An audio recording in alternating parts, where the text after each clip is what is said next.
మీకు తెలిసిన వాళ్ళు మీ సర్కిల్లో కూడా ఉండే ఉంటారు. ఎన్ఐటి, ఐఐటీస్ లాంటి టాప్ కాలేజెస్లో పాస్ అవుట్ అయ్యి వాళ్ళకు ఒక డ్రీమ్ ఉంటుంది. క్యాంపస్ ప్లేస్మెంట్, బిగ్ ఎంఎన్సీలో job, branded T-shirt, cafeteria, high package, మంచి శాలరీ, లైఫ్ సెట్ అనే ఫీలింగ్. కానీ రియాలిటీ ఏంటిదంటే toxic culture, office politics, zero work life balance. I worked in one of the biggest companies in India. ఇది నా real life experience. మన పెద్ద పెద్ద MNCs లో, పెద్ద కంపెనీస్ లో జాయిన్ అయినప్పుడు ఏమనుకుంటామంటే కంపెనీకి మంచి బ్రాండ్ వాల్యూ ఉంటుంది, మన లైఫ్ సెట్, రెస్పెక్ట్ ఉంటుంది అని. బట్ ఇన్సైడ్ స్టోరీ ఏంటిదంటే work pressure, deadlines, office drama. Outside world లో లింక్డ్ఇన్ లో అందరూ పోస్ట్ చేస్తారు, proud to be a part of XYZ company. But inside half of them are crying silently. ఇక్కడ planning అనే ఉండదు. ఇప్పుడు urgent, ఆ తర్వాత సూపర్ అర్జెంటు, ఒక్క రోజు కూడా పీస్ఫుల్ గా ఉండదు. ఈ వర్క్ ప్రెషర్ వల్ల బర్న్అవుట్ అయిపోతాం. మన ఎనర్జీ, ఎంతూజియాజం అన్ని డ్రైన్ అయిపోతాయి. వర్క్ చేయాలన్న మూడు, ఉత్సాహం అన్నీ పోతాయి. మీకు ఒక వర్క్ ఇచ్చారు, దాంట్లో ఒక ప్రాబ్లం వచ్చింది. ఆ ప్రాబ్లం ఏ విధంగా సాల్వ్ చేయాలని కాకుండా ఆ ప్రాబ్లం ఎవరి వల్ల వచ్చింది అన్న దాని గురించి డిస్కషన్ జరుగుతుంది. వీడు చేయటం వల్ల ఎలా జరిగిందని, ఆడు చేయటం వల్ల ఎలా జరిగిందని ఒకరినొకరు బ్లేమ్ చేసుకుంటారు. ఆ ప్రాబ్లం సాల్వ్ చేయకుండా ఈ విధంగా టైం వేస్ట్ చేస్తారు. మన వర్క్ ని మనం ప్రూవ్ చేసుకోవటానికి టైం స్పెండ్ అవుతుంది. ఈ మేనేజర్స్ మినీ గాడ్స్ లే బిహేవ్ చేస్తారు. వాళ్ళు మన మీద అరుస్తారు, ఇన్సల్ట్ చేస్తారు. దాన్ని ఫీడ్బ్యాక్ అంటారు. వాళ్ళు మీరు ఇది ఏంటిది అని క్వశ్చన్ చేస్తే మీరు వాళ్ళకి టార్గెట్ గా మారిపోతారు. ఓవర్ టైం చేస్తే డెడికేషన్ అంటారు. అదే లీవ్ తీసుకుంటే నాట్ కమిటెడ్ అని బ్లేమ్ చేస్తారు. మన మెంటల్ హెల్త్ గురించి మాట్లాడితే మనం స్ట్రాంగ్ కాదు అనే ఫీల్ అయ్యేలా చేస్తారు. ఈమెయిల్ చేసావా, మేనేజర్ కి రిపోర్ట్ చేసావా, ఈ టాస్క్ కి ఎందుకు ఎంత టైం పడుతుంది, కాఫీకి ఎందుకు 10 minutes, ఇలా చైల్డిష్ క్వశ్చన్స్. వాళ్ళకి మన మీద ట్రస్టే ఉండదు. ఇలా చేస్తే మన కాన్ఫిడెన్స్ లూజ్ అవుతాం. ఇంకొక పెద్ద ఇల్యూషన్ ఏంటిదంటే hard work is equal to promotion, good hike. అది అవదమ్మా. మీరు సంవత్సరాల తరబడి కష్టపడి వర్క్ చేసినా సరే ఎవరైతే మీ గురించి చాడీలు చెప్తారో, గాసిప్ చేస్తారో వాళ్ళకి మాత్రమే ప్రమోషన్స్ వస్తాయి. యాక్చువల్ గా వర్క్ చేస్తున్న వాడికి ప్రమోషన్ రాదు. మేనేజర్ కి ఎవడైతే ఎక్కువగా కనిపిస్తాడో వాడికి. ఇలాంటి వాడు ఏం చేస్తాడంటే విజిబిలిటీ స్టంట్స్. వీడు నైట్ 11 o'clock కి మీనింగ్ లెస్ మెయిల్ పెడతాడు, just to show he's working. Valid point ఏం లేకపోయినా ప్రతి మీటింగ్ లో మాట్లాడతాడు. మేనేజర్ ఏమన్నా సరే ప్రతి దానికి తలాడించి ఎస్ సార్, కరెక్ట్ సార్ అంటాడు. మేనేజర్స్ కూడా వీళ్ళకే ప్రమోషన్స్ ఇస్తారు. మన దగ్గర వాటికన్నా బెటర్ ఐడియాస్ ఉన్నా అవి ఇంప్లిమెంట్ అవ్వవు. మేనేజర్ వాడినే గుడ్డుగా నమ్ముతాడు. మీరు మీ వర్క్ కి లాయల్ గా ఉంటే మిమ్మల్ని ఇగ్నోర్ చేస్తారు. అదే మీ బాస్ కి మీరు లాయల్ గా ఉంటే మిమ్మల్ని ప్రమోట్ చేస్తారు.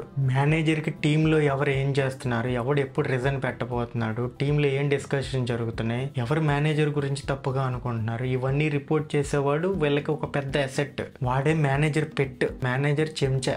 ఆఫీస్ లో జరిగే ప్రతి ఒక్క విషయాన్ని రిపోర్ట్ చేస్తాడు వాడు. రియల్ గా వర్క్ చేస్తున్న ఎంప్లాయ్కి ఇవన్నీ అనవసరం.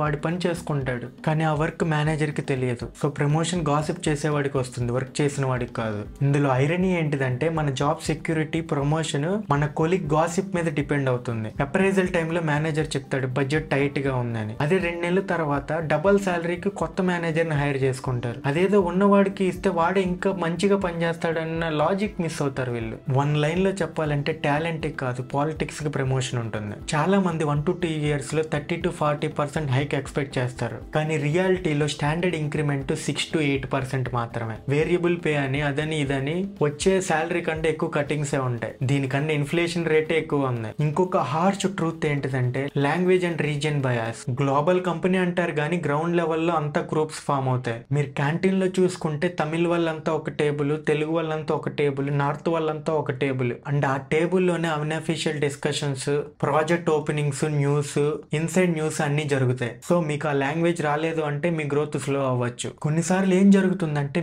మీ ఓన్ టీమ్ లోనే మీరు అవుట్ సైడర్ లా ఫీల్ అవుతారు. ఎందుకంటే వాళ్ళు మాట్లాడుకునే లాంగ్వేజ్ మీకు రాదు. మేనేజర్ సేమ్ స్టేట్ వాడిని వాళ్ళ టీమ్ లో పెట్టుకోవటం, వాడికి అనుకూలంగా ఉన్న వాడిని టీమ్ లో పెట్టుకోవటం, ఇలా ఆటోమేటిక్ గా గ్రూప్స్ ఫామ్ చేస్తారు. ఆ గ్రూప్స్ లో లేని వాళ్ళు ఆటోమేటిక్ గా కీ ప్రాజెక్ట్స్ మిస్ అవుతారు. మరి ఇన్ని జరుగుతున్నాయి కదా, అయినప్పటికీ అదే కంపెనీలో ఎందుకు ఉంటున్నారంటే మనకి రెస్పాన్సిబిలిటీస్ ఉంటాయి. మంత్ ఎండ్ వచ్చేపాటికి ఈఎంఐ కట్టాలి, ఫ్యామిలీ ప్రెషర్స్, ఇవన్నీ. ఈ సిస్టమ్ ఎంత టాక్సిక్ గా ఉన్నప్పటికీ మనం దానికి అడ్జస్ట్ అయ్యి దాంట్లో సర్వైవ్ సర్వైవ్ అవుతాం. ఎవరు ఈ కార్పొరేట్ కల్చర్ గురించి కంప్లైంట్ చేయరు. ఈ కార్పొరేట్ కల్చర్ నేర్చుకొని దాంట్లో సర్వైవ్ అవటం నేర్చుకుంటారు. కానీ ఈ కార్పొరేట్ కల్చర్ ని మనం నార్మలైజ్ చేయకూడదు. అలా అయితే ఎలా సర్వైవ్ అవ్వాలి? హార్డ్ వర్క్ మాత్రం చేస్తే సరిపోదు. మీ వర్క్ ని చూపించుకోవాలి. Learn to show your work. దాని గురించి అప్డేట్స్ ఇవ్వటం, దాని గురించి మాట్లాడటం.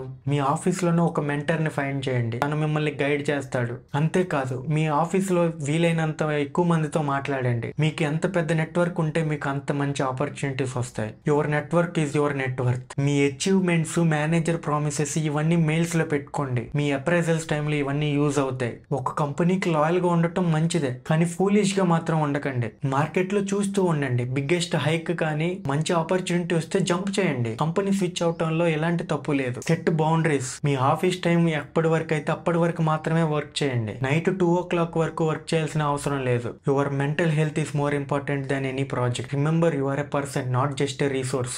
బిగ్ కంపెనీ అంటే ఒక బ్రాండ్, ఒక స్టెప్పింగ్ స్టోన్ కాదంటం లేదు. కానీ దాని వల్ల మీ హెల్త్, ఐడెంటిటీ, హ్యాపీనెస్ పోతే ఇంకా waste. Learn the corporate game, play smart, never let the game change who you are. So friends, మీకు ఇలాంటి ఎక్స్పీరియన్సెస్ ఉంటే కామెంట్ చేయండి. Because this is the conversation we all need to have. ఈ video నచ్చితే like చేయండి. మీ corporate friend కి share చేయండి. మా వీడియో ఇన్ఫర్మేటివ్ గా అనిపిస్తే మా ఛానల్ కి సబ్స్క్రైబ్ చేసుకోండి.